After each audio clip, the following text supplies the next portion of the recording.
Hola Futures, estamos aquí de vuelta, bienvenidas, bienvenidos, bienvenides. Hoy estamos en la Futura Channel, vuestro canal transmedia para la transformación social, y estamos Jordi Manins y Lorena Domínguez en la Futura News, nuestro programa de noticias y actualidad. Y esta semana, como estamos en la semana de Sant Jordi, una semana muy bonita en todas las ciudades, pero especialmente en Barcelona, en toda Cataluña, tendremos invitado en nuestra entrevista a un joven que se llama Carles. ¿Tienes dudas de la futura? Nuestra web, lafuturachannel.net, que acabamos de renovar, por cierto, para que encontréis toda la información con más facilidad. Queremos saludaros a toda la gente que estáis en el chat, que nos estáis viendo. Si tenéis cualquier comentario, dejad vuestras opiniones, vuestros comentarios. Bienvenidas a La Futura, vuestro canal para la transformación social. Y no olvidéis seguirnos aquí en Twitch, seguirnos en todas las redes sociales, @lafuturachannel con 2 Ns, en todas las redes nos encontraréis. ¿Vamos? Vamos a reaccionando. Venga, vamos.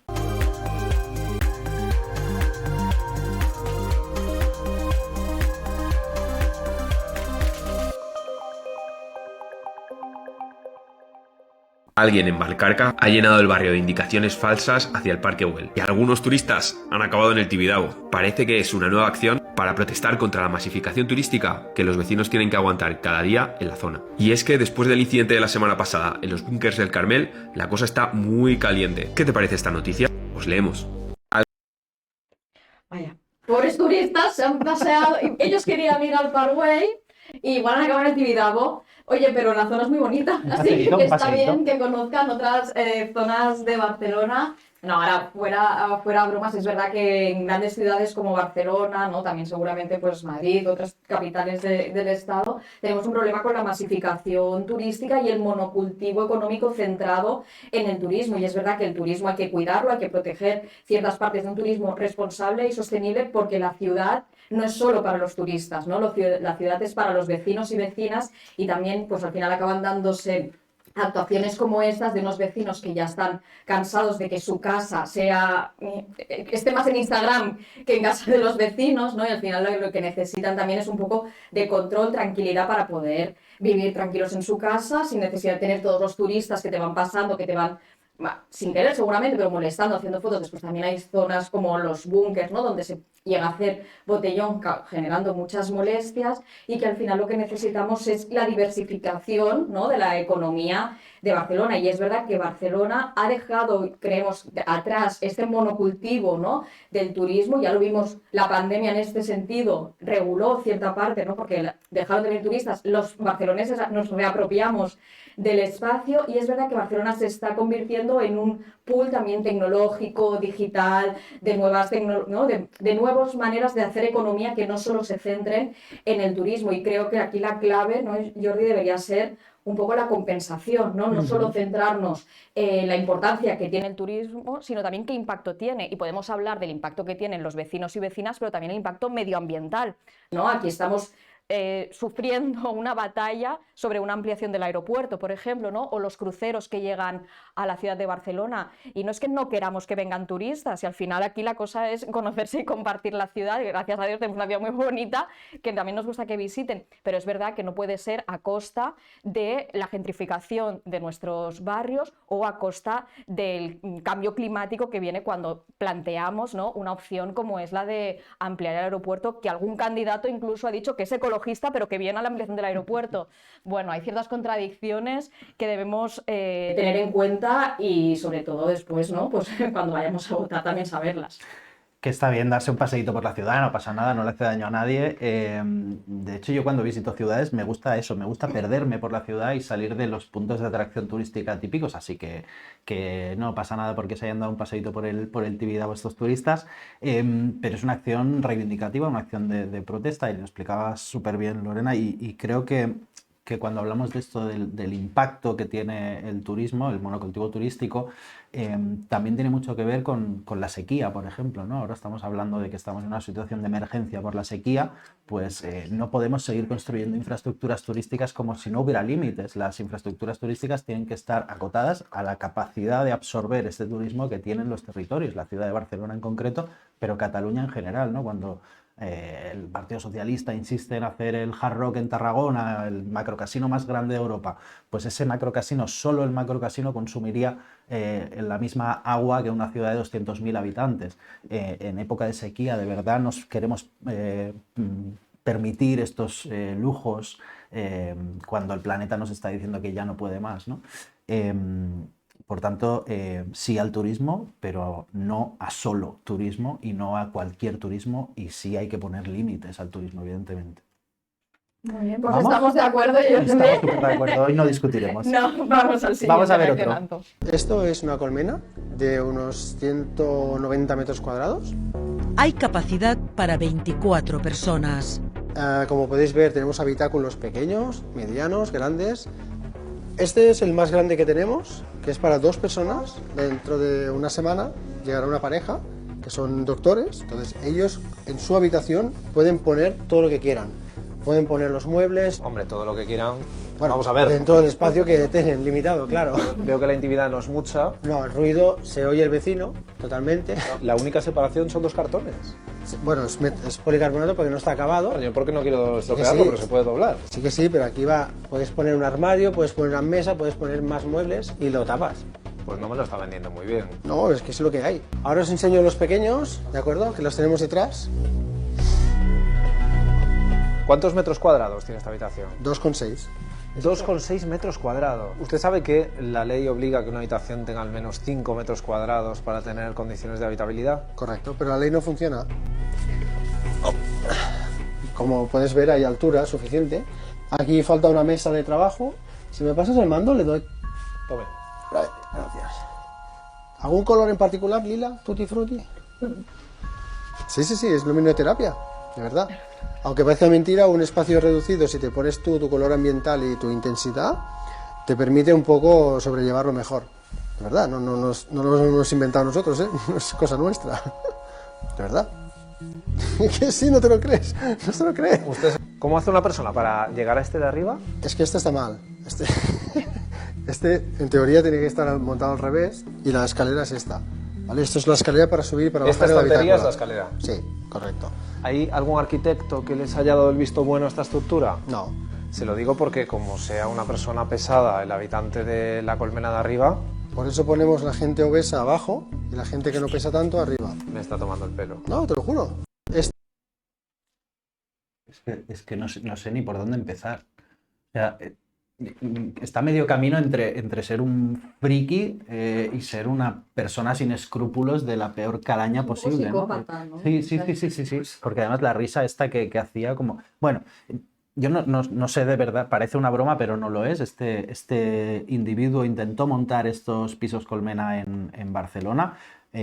Afortunadamente el ayuntamiento le paró los pies, pero luego lo intentó también con furgonetas y coches y que la gente alquilase para dormir las furgonetas y los coches que el tipo ponía en un aparcamiento, y también parece que se ha ido a Madrid a probar suerte porque como ahí no hay un ayuntamiento que lo regule, pues lo está intentando ahí.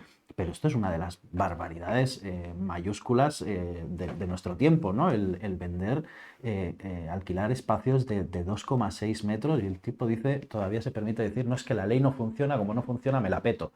No, es que esto no funciona así.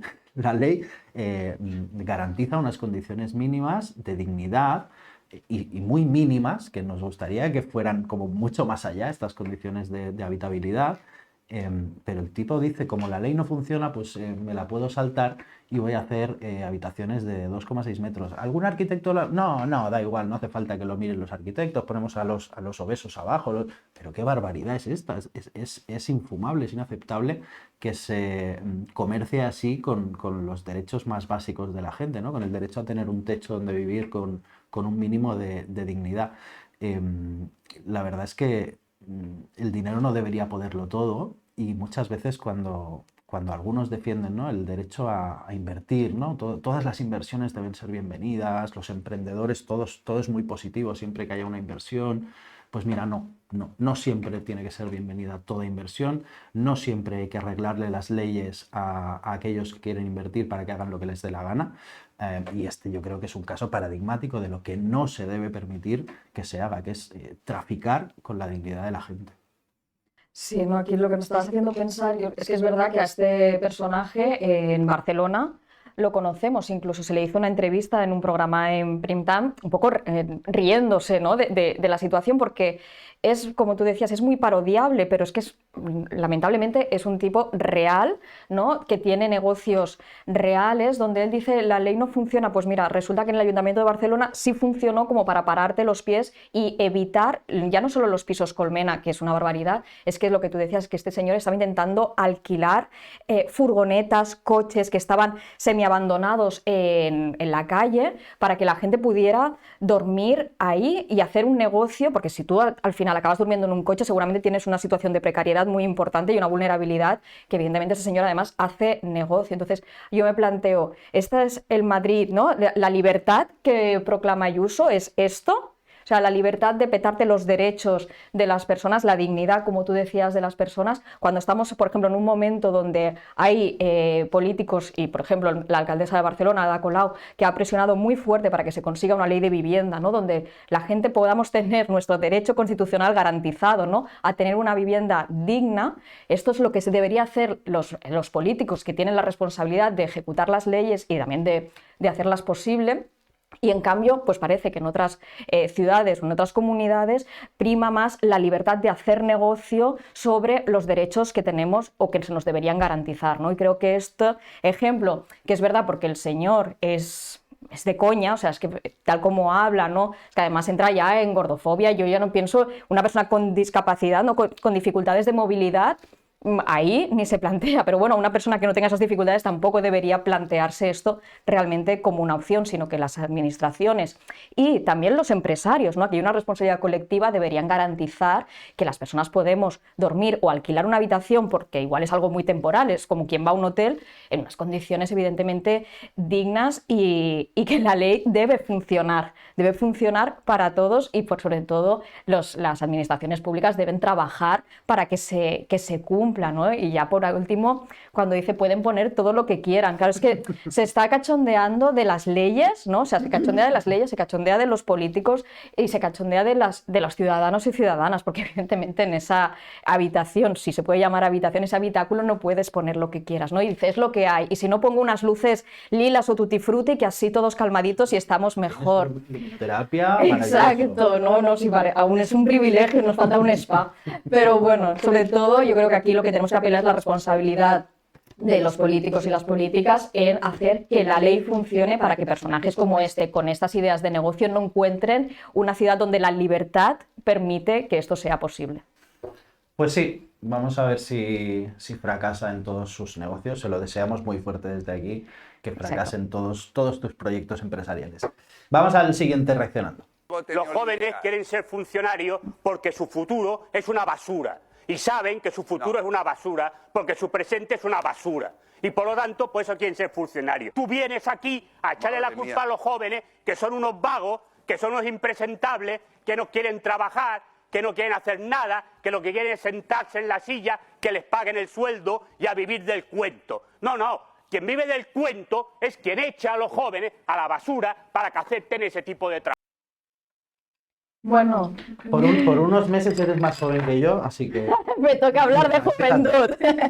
No, yo creo que Villarroya tiene mucha razón en esto que está diciendo, ¿no? Y además creo que es una falta de respeto hacia el funcionariado, ¿no? Que cuando se habla de ellos y ellas es como los que viven bien, los que no trabajan, y no, lo que pasa es que tienen unas condiciones y unos derechos garantizados que los demás trabajadores y trabajadoras también deberíamos tener. Ser funcionario no es algo aleatorio y algo que surge de la nada y que sea gente que son parásitos de la sociedad, no, al revés, para llegar al funcionariado tienes que trabajar mucho, tienes que estudiar mucho, tienes que conseguir pasar unas oposiciones, unas pruebas, pero después también siguen trabajando mucho. Gracias, los médicos son funcionarios, los profesores, las profesoras son funcionarias.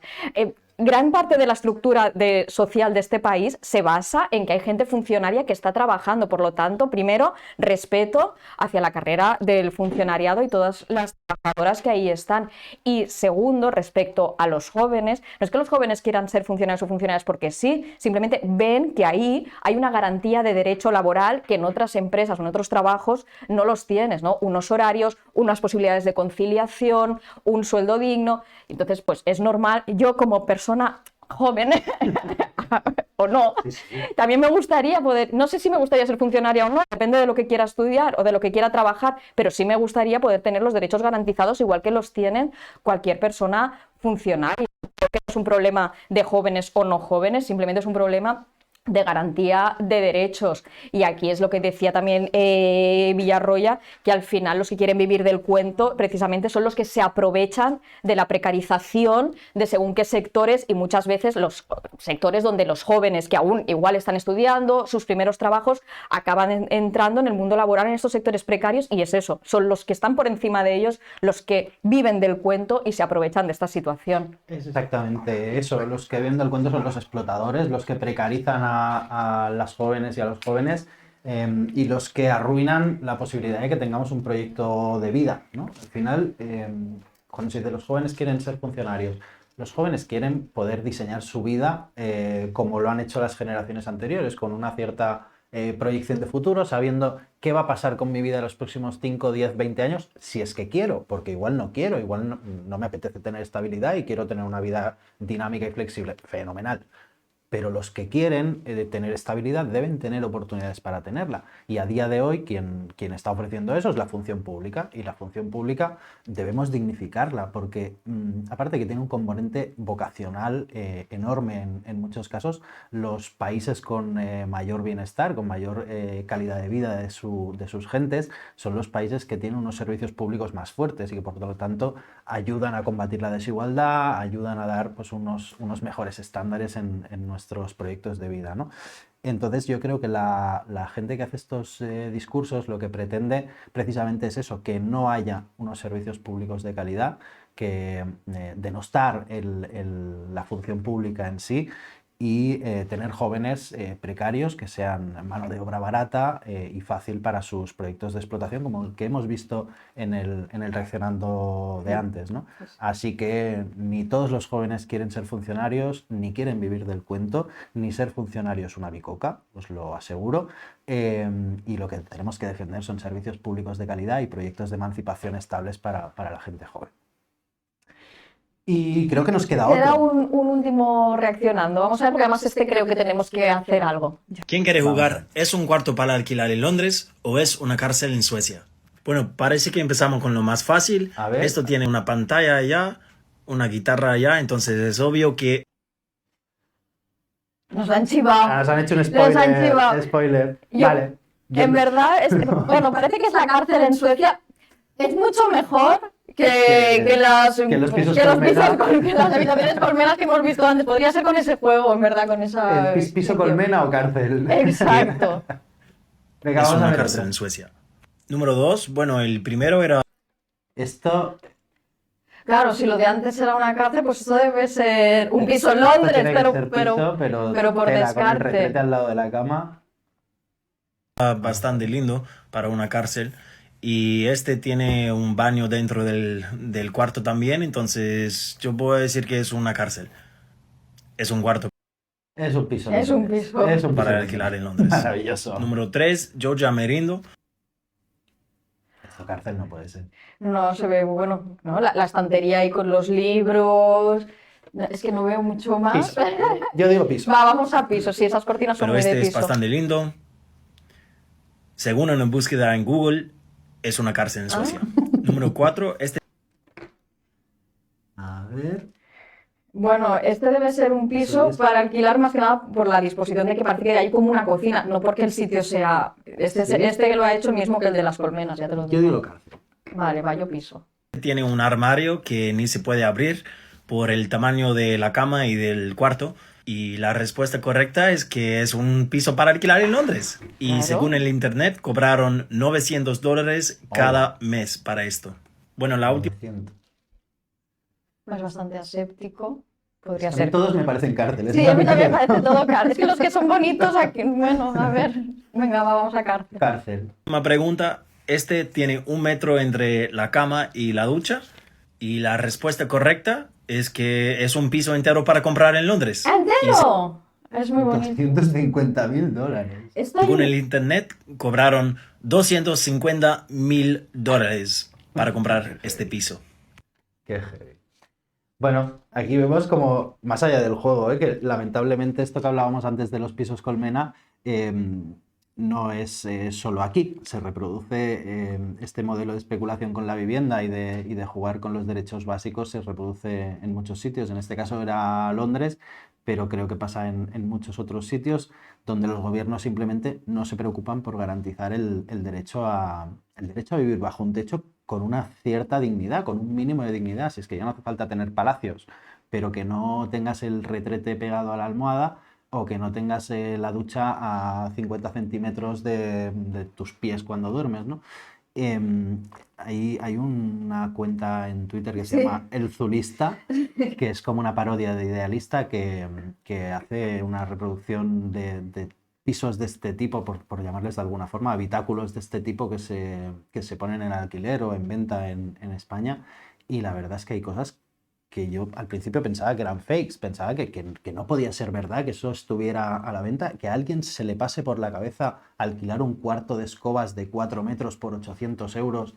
Me parecía que no podía ser, pero sí, hay gente tan miserable que se permite hacer eso, que se permite explotar de esta forma a la gente que tiene necesidades, a la gente más precaria y más vulnerable, ¿no? Así que lo hemos hecho como un juego, que por cierto he perdido y no me gusta perder, pero me parece una barbaridad que esto esté pasando y que se consienta desde determinadas esferas públicas, ¿no? Afortunadamente en Barcelona hemos visto que se ha parado los pies a la gente que hacía esto, pero que en tantos otros sitios esto siga pasando, vamos, es que me parece inconcebible, me explota la cabeza de pensar que esto pasa. Sí, yo estaba pensando que además de más allá del debate sobre la vivienda, ¿no?, que estabas abordando ahora de manera muy correcta, también aquí es interesante el debate de las cárceles, ¿no? O sea, yo creo que ver las imágenes de las cárceles de Suecia, que en general, ¿no?, los países nórdicos, las cárceles tienen esta visión menos punitivista, ¿no?, y más de reinserción social, ¿no? Es que ahora estoy intentando recordar, creo que es una peli o un reportaje del director de Bowling for Columbine, que también habla de las diferencias, ¿no?, de las cárceles, yo creo que eran noruegas, pero bueno, es igual, de un país nórdico, a diferencia de las cárceles en Estados Unidos, ¿no?, donde sabemos todos, ¿no?, que en Estados Unidos hay la pena de muerte, hay las cadenas perpetuas, y aquí en España es un debate que pasamos un poco por encima. Cuando hay un caso muy mediático, sí que de golpe, pues otra vez la cadena perpetua revisable, las penas tienen que ser más duras, ¿no? También con la ley del sí es sí lo hemos visto, y es una lógica muy desde el punitivismo, que cuando haces un poco de política comparada, ¿no?, de este tipo, ves que no funciona, no porque haya unas penas más fuertes o unas cárceles en unas condiciones más indignas, no sé si es indigna, o más asépticas, propician que haya menos delitos, ¿no? La criminalidad no baja y tampoco se reinserta, ¿no?, a las personas presas. En cambio, en países donde apuestan por unas cárceles, pues como las que hemos visto, ¿no?, más sociales, ¿no?, donde hay realmente unos programas detrás de reinserción. Seguramente aquí hay trabajadoras sociales, hay psicólogas, hay muchos profesionales trabajando para que realmente la gente no viva la cárcel como un castigo, sino como una oportunidad para, cuando vuelves a la vida civil, vamos a decir, pues realmente hayas hecho un trabajo personal que impida la repetición del delito, que yo creo que ese es el marco donde teníamos que trabajar y poner el debate. Y es evidente que cuando pasa caliente nadie está preparado para ese debate, ¿no? Cuando hay un asesinato, una violación, algo que es muy grave, es muy difícil poder tener estos debates, pero sí que es verdad que también es responsabilidad de los poderes públicos empezar estos debates en otros momentos, para que lo que queremos realmente es bajar la criminalidad y garantizar que una persona que ha cometido un delito pues no lo repita, ¿no? Y creo que más allá del tema de los pisos, también este juego lo que nos mostraba es que otro tipo de medidas penales son posibles, y seguramente, si miramos las estadísticas, los índices de reinserción son mucho más elevados que en sistemas donde realmente la cárcel está hecho para castigar. Toma de batazo nos acaba de abrir Lorena. Podéis opinar, los que nos estáis viendo en el chat, en las redes sociales, sobre esto, porque es un debatazo y estoy súper de acuerdo con la idea que expresaba Lorena, pero creo que debemos hablar muchísimo más sobre esto y lo que decías, no solo hablarlo cuando hay un caso que nos llama la atención mediáticamente y que Ana Rosa Quintana decide que hay que hablar de eso, sino que lo hablemos sosegadamente, tranquilamente como sociedad. Y hoy puede ser un buen día, así que podéis escribir en el chat y vamos leyéndoos, ¿vale? Y nos vamos ya, no sé si tenemos más reaccionandos. ¿Tenemos más reaccionandos? No, pues nos vamos con Carlas Collado, que ya lo tenemos. Carlos Armengol, el libro es Collado. Has perdido el juego y has perdido la entrevista. Estoy enseñando el libro, en plan, voy a hacerle una promo guay a Carlas y digo mal el apellido. Maravilloso, lo tenemos aquí, ahora cuando pase me da una collejita, lo vemos enseguida. Venga, vamos.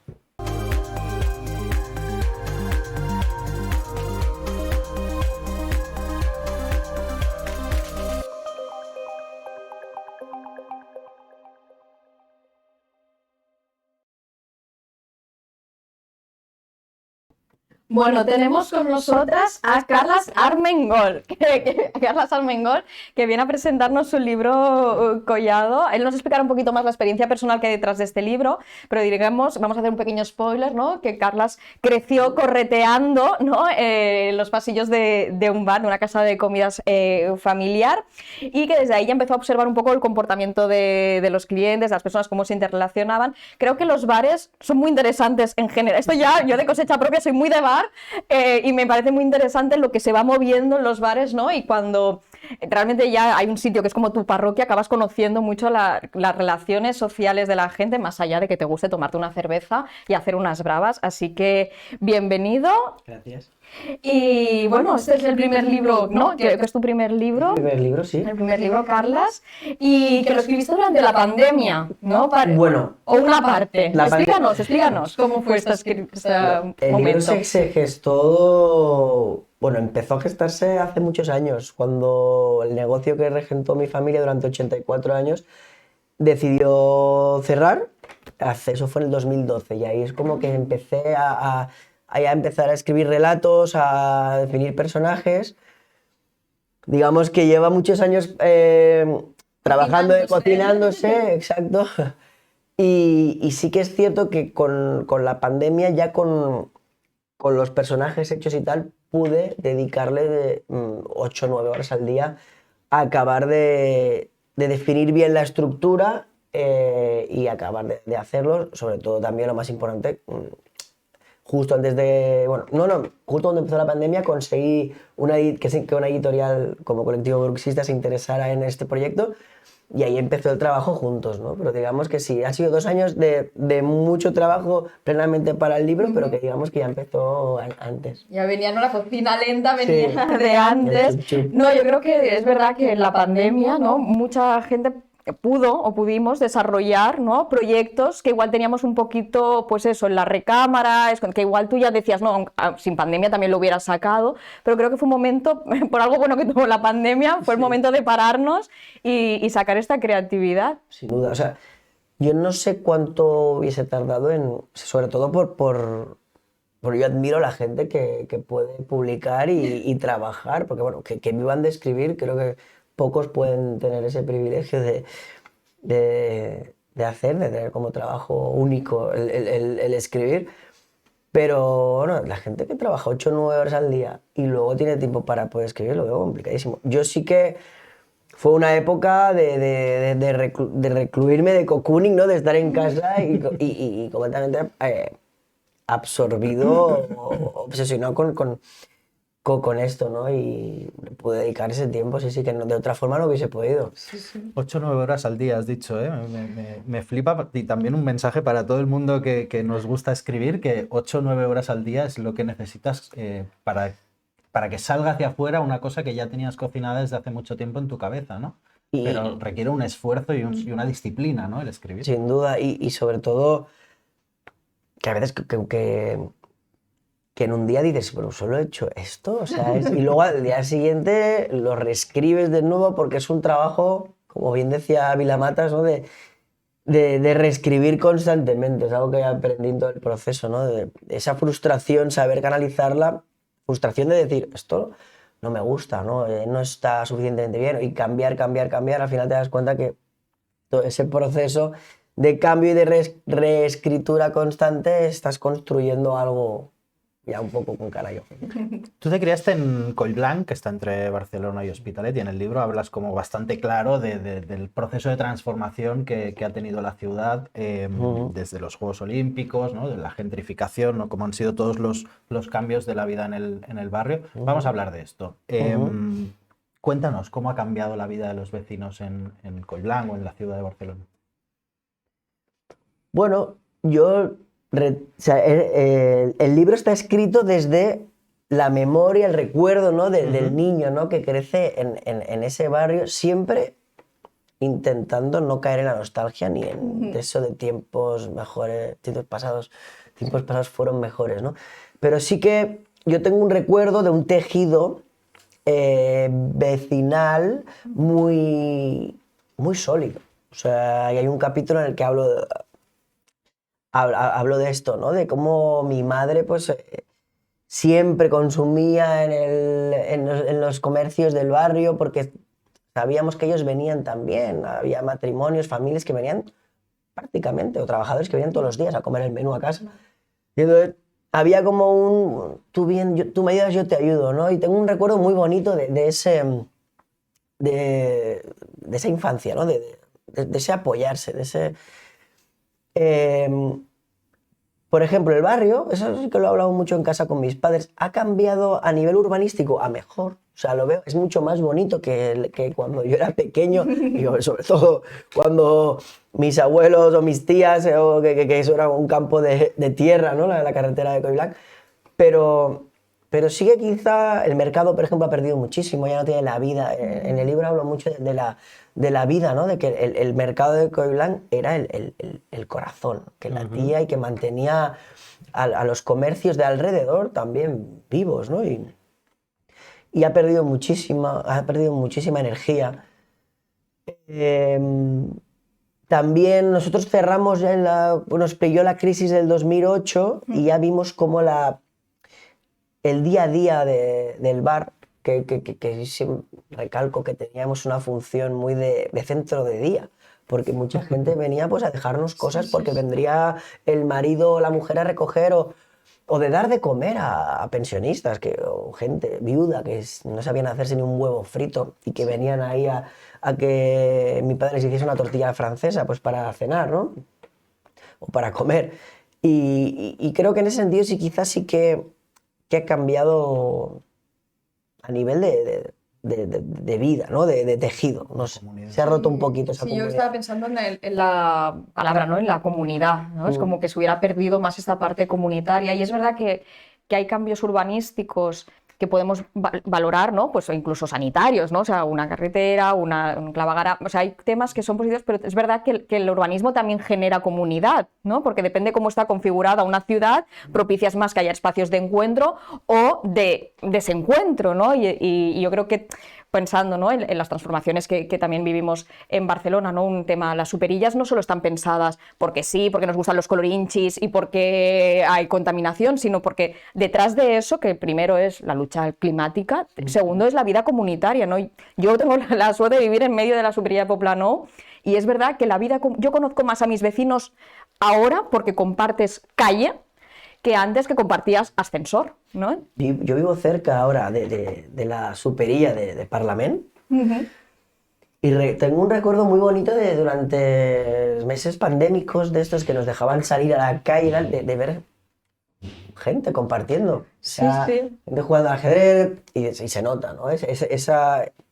Cómo parece como que se tejido esa comunidad revive un poco, ¿no? Sí. Bueno, dejando ya los cambios urbanísticos, me ha resultado curioso ver un documento que dices, venían a comer a casa, ¿no? Este tema del bar, ¿no? Del negocio, casi como tu casa, ¿no? Y entiendo que esto, como tú has dicho, no es muy autobiográfico, imagino que después hay partes que son basadas en.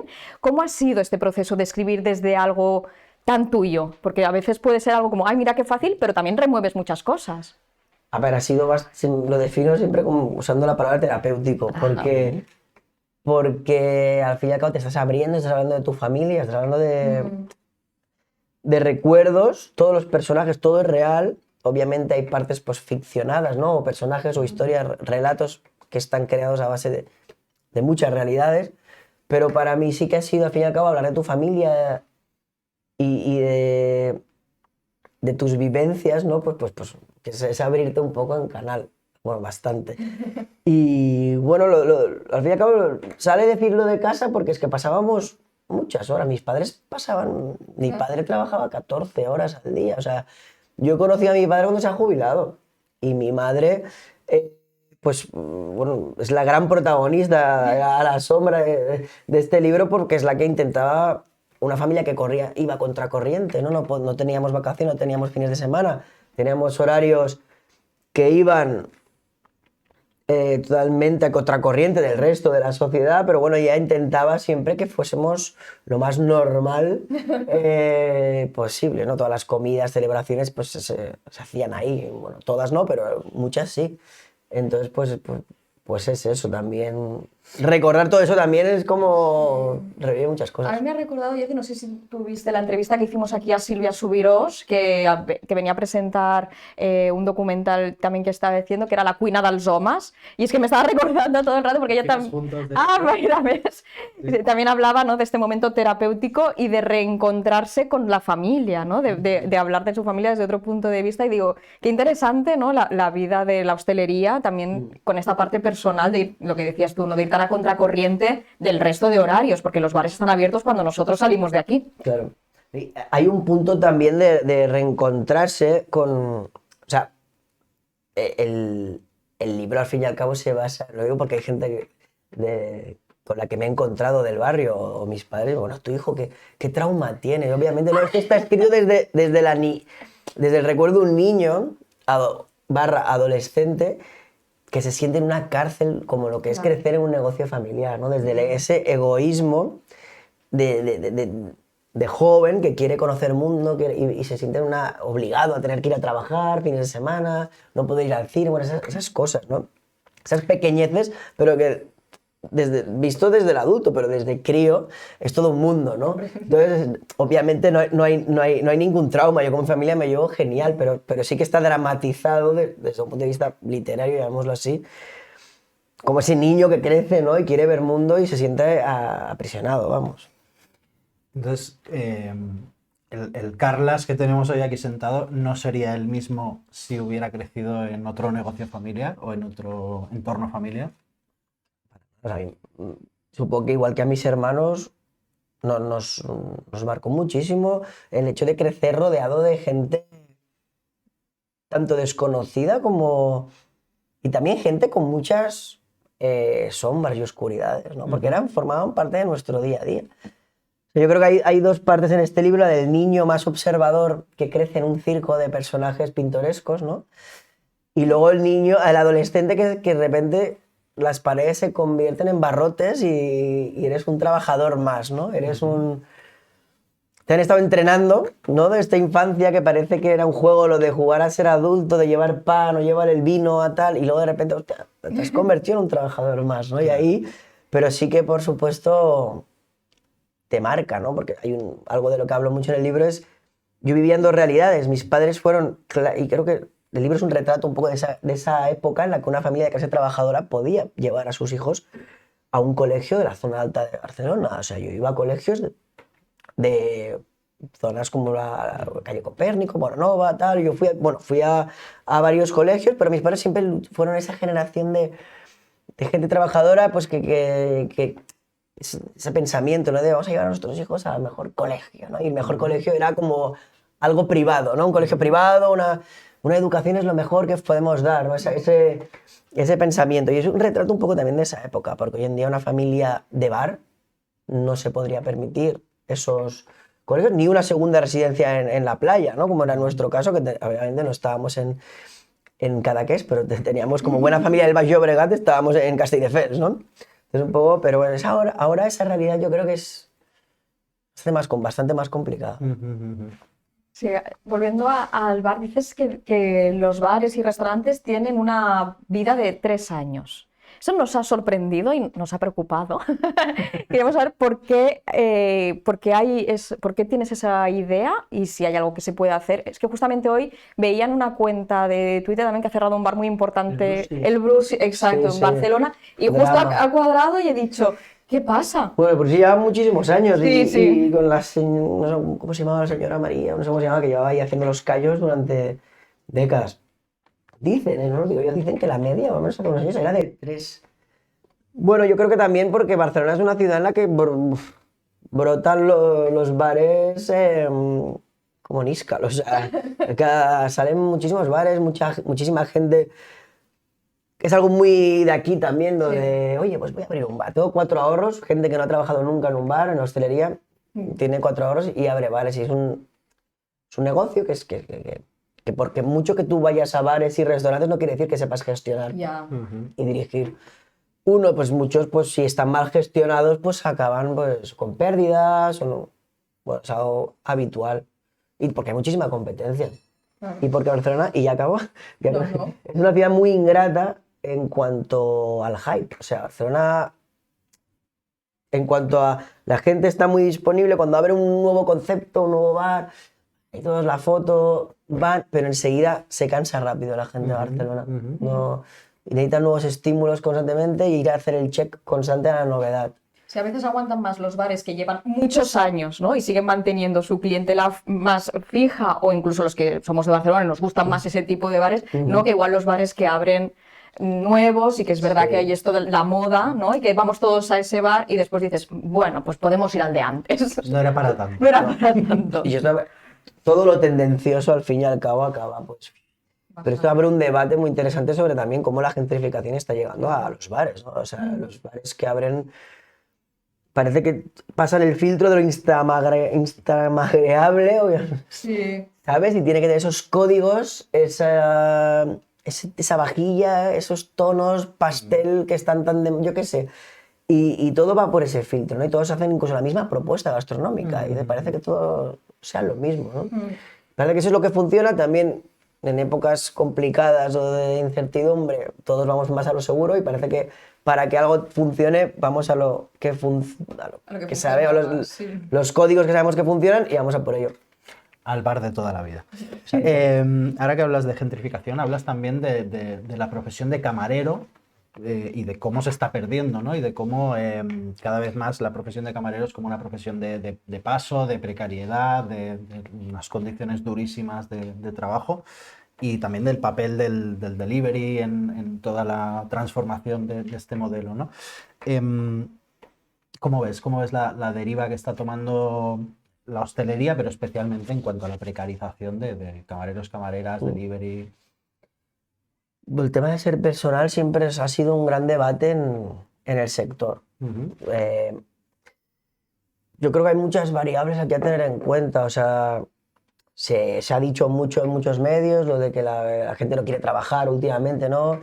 Pero claro, es que no se habla poco de la precariedad del sector en cuanto a... Es algo muy habitual, pues siempre trabajar con turnos partidos, tener solo un día de fiesta, no tener nunca 2 días seguidos, fines de semana, no cobrar horas extras. Es algo muy habitual que ya directamente en una entrevista de trabajo te digan, mira, vas a trabajar 40 horas, pero te vamos a dar de contrato 20. Es algo súper habitual.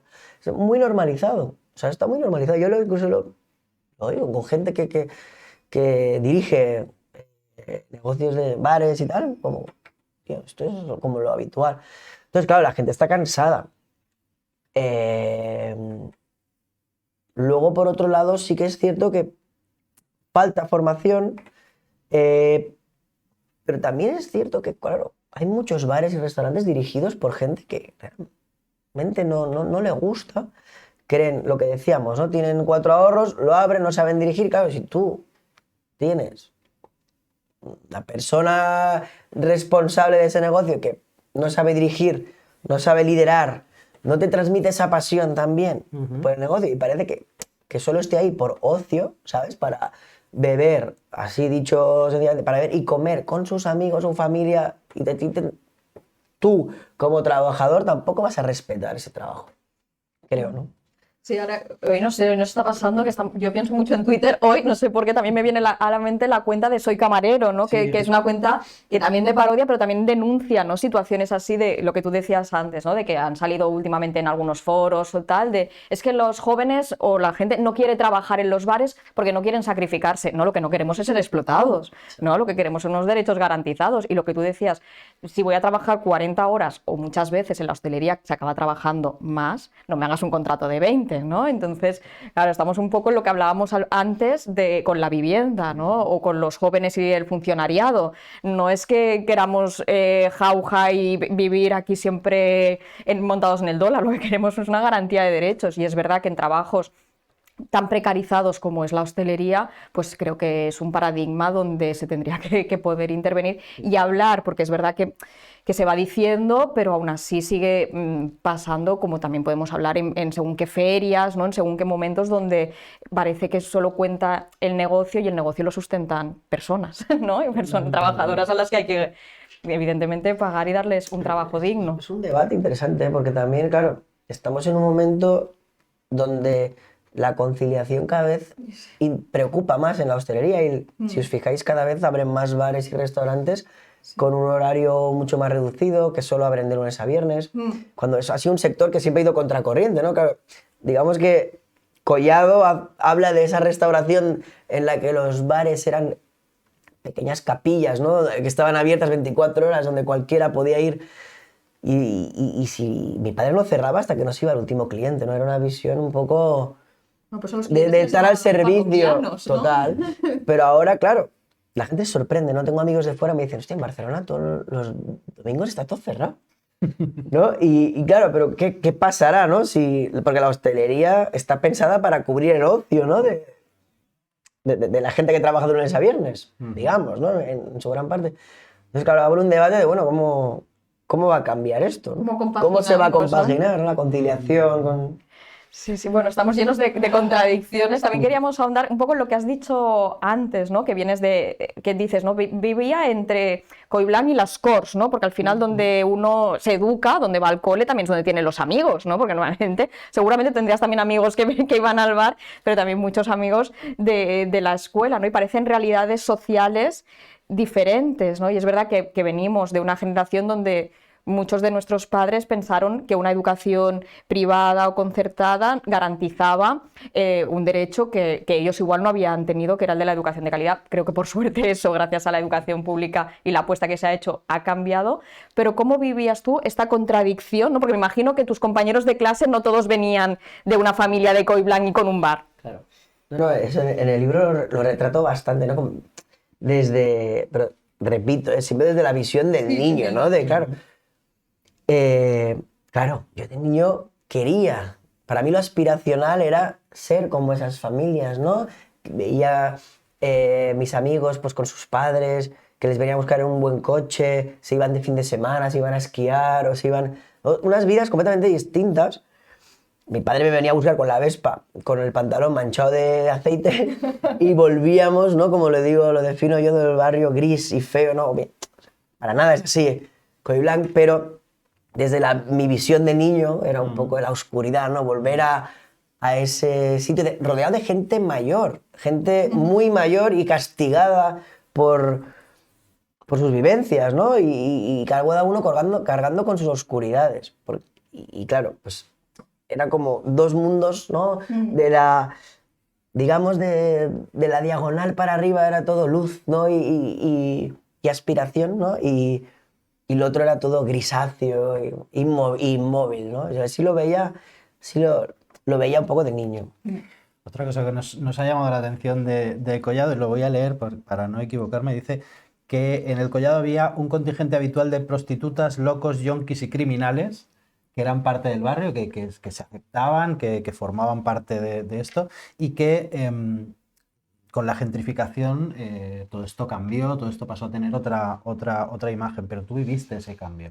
¿Cómo fue este cambio? Primero, o sea, no todos los clientes eran así, venía gente muy normal, gente muy trabajadora, como decía, de alrededor del mercado, que su día a día el bar, digamos, que era un punto de encuentro de toda la gente de ahí del barrio. Pero sí que es cierto que yo de pequeño tengo mucho recuerdo de... O sea, la heroína pegó fuerte en todos los lados. Pero yo, en lo que era mi mundo en aquel momento, que era mi barrio, yo recuerdo ver gente, pues eso, que venían a robar la recaudación de la máquina de la cabina de teléfono, o que iban a inyectarse heroína en el lavabo, ¿no? Entonces yo tengo un recuerdo de eso estar como bastante normalizado.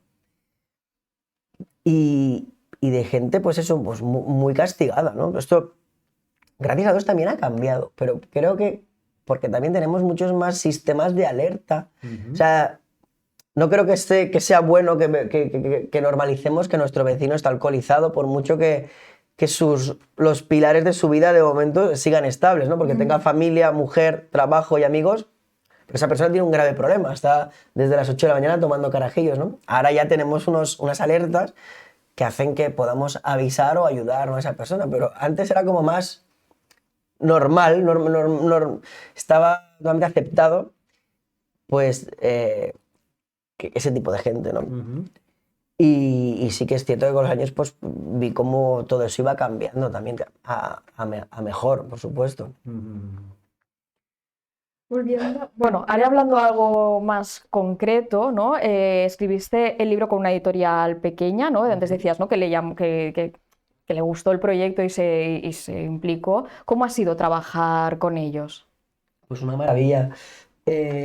Yo tiré, o sea, primero piqué puertas de editoriales más grandes, tanto independientes como no independientes. No tuve respuesta, o tuve respuesta, pero siempre fue negativa.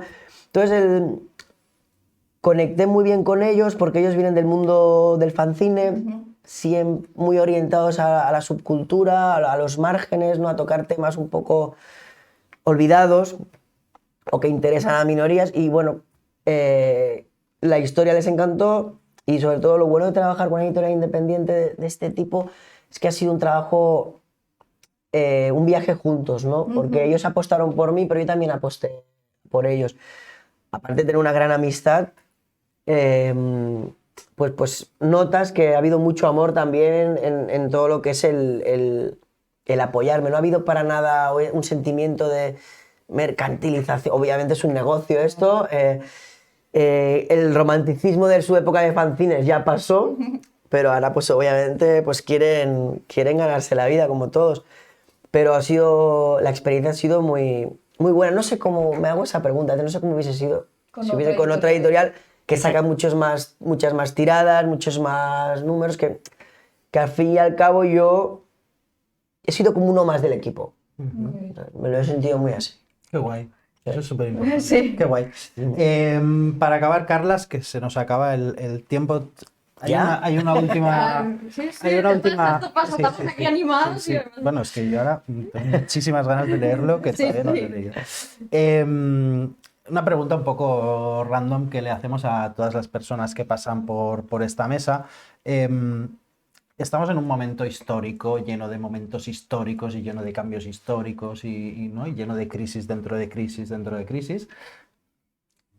¿Qué hacemos con esto? O sea, la pregunta es ¿cómo arreglamos el mundo dentro de estas crisis dentro de crisis, de momentos históricos dentro de momentos históricos? Y como la pregunta es un poco abierta, filosófica, se te puede ir la olla. Tendríamos que transformar esto en una barra de bar, porque es pregunta muy de barra de bar. Pues la verdad que no tengo ni puñetera idea. Pero sí que hace tiempo que lo comento con amigos, ¿no? Y yo me he dedicado muchos años yo soy psicólogo de formación y me dediqué al tema de la investigación de mercados, a asesoría de consultor para grandes marcas sobre cómo innovar o cómo conectar, ¿no?, con el corazoncito de los consumidores.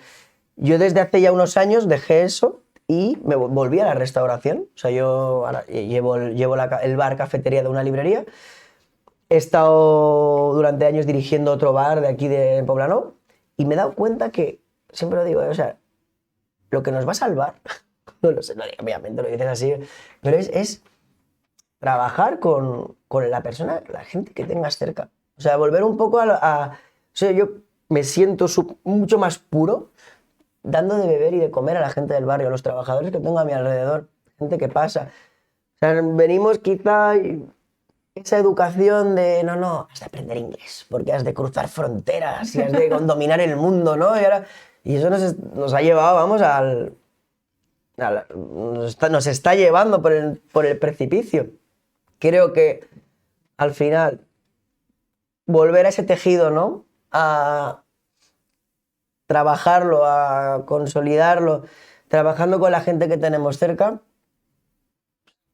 creo que es lo único más o menos que nos puede, no al menos salvar, pero durar unos añitos más, vamos. Maravilla, me ha encantado la respuesta. Sí, con esta respuesta, yo creo que es una apología a la comunidad, al sentimiento de comunidad, a la hermandad, ¿no? Al estar con el que tienes al lado, porque cuando dices, ¿no? Cuando le das de beber o comer al trabajador que pasa por aquí, también sabes si está bien, si no, si necesita algo, si tiene una preocupación, y lo que decías, ¿no? Esto se podría transformar en una barra de bar, porque ahí es realmente donde se pueden tener también conversaciones más íntimas, que igual en otro sitio cuesta más. Así que bueno, vamos a dejar la entrevista aquí, ha sido muy interesante. Os recordamos de Carlas Armengol, Collado, La maldición de una casa de comidas, escrito desde esta visión de niño, pero con reflexiones tan interesantes como las que nos has estado compartiendo aquí, Carlas. Gracias. Aprovechamos para San Jordi, un libro básico para regalar.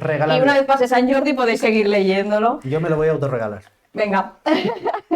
Gracias, muchas gracias. Pues gracias por venir y nada, Futures, creo que es momento de despedirnos, Jordi. Sí, nos vamos, por hoy ya estamos. Esta tarde tenemos un nuevo programa de Kilómetro Cero, donde vamos a hablar de un tema también súper importante, que es la segregación escolar. Aquí, en esta misma mesa, en este mismo canal, a las 7 de la tarde. No os lo perdáis y nos vemos prontito y regalad muchos libros. Pues hablamos, San Jordi.